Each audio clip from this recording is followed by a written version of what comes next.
সানাই কি করছো? দাঁড়িয়ে আছি। বলছি এটা কি বলো তো? আন্ডা, ডিম। তো এই ডিমটাকে যদি 12 ঘন্টা ডিপ ফ্রিজের মধ্যে রাখা হয় কি হতে পারে তোমার মনে হয়? কি আমি জানি না। বলো আন্দাজ কি হতে পারে? ডিমটা কি হতে পারে ফ্রিজের মধ্যে রাখলে 12 ঘন্টা যদি ডিপ বসে ফ্রিজের যাবে মধ্যে? ডিমটা পুরো একদম। তোমার মানে ডিমের খোলাটা ছাড়ানো হবে না। সত্যি কি তাই? আমি জানি না, আমি একটা আন্দাজে বললাম।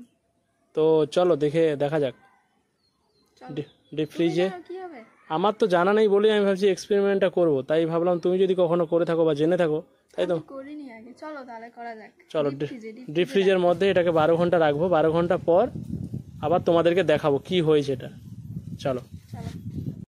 এ নাও, চলো এবার ফ্রিজে ঢুকিয়ে দিতে হবে ডিপ ফ্রিজের মধ্যে।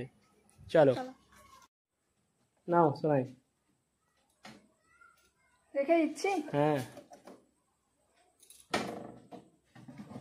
চলো লাগিয়ে দিলাম। হুম আর এটা কি করে দেবো? হাই হ্যাঁ করে হ্যাঁ দেবো? হ্যাঁ হাই করে দাও। হয়ে গেছে। চলো। কালকে কালকে নয় 12 ঘন্টা পর আবার খুলে আমরা দেখবো। হুম হুম চলো। চলো 12 ঘন্টা পর দেখা হচ্ছে।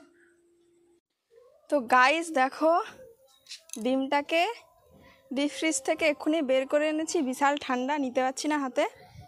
আর ডিমটা দেখো ফেটে গেছে, দেখো মাঝখান থেকে পুরো ফেটে গেছে।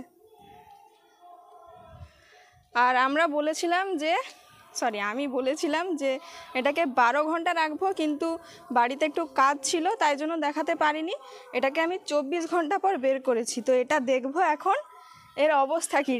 ডিমই আছে, কাঁচা ডিমই আছে, না কি হয়ে গেছে এটা দেখবো। ঠিক আছে চলো।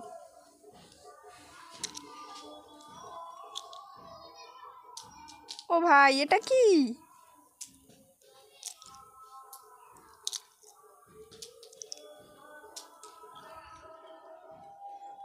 এই দেখো কি হয়ে গেছে। সেরা লাগছে কিন্তু বিশাল ঠান্ডা।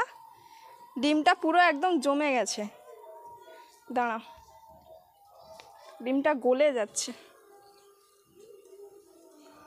দেখতে পেলে তোমরা ডিমটা?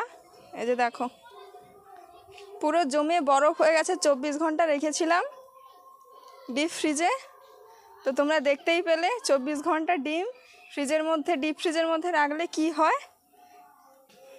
চলো, ভালো লাগলে ভিডিওটাকে লাইক শেয়ার করে দিও। আর এটাকে এখন আমি ভাজা করে খাই। চলো, ভাজা হবে কি মনে তো না হয়, জানি না কি হবে। মনে হচ্ছে হবে না, ওটা নষ্টই। একটা ডিম আমার পুরো বেকার গেল, ভাজা করে খেতাম এটা।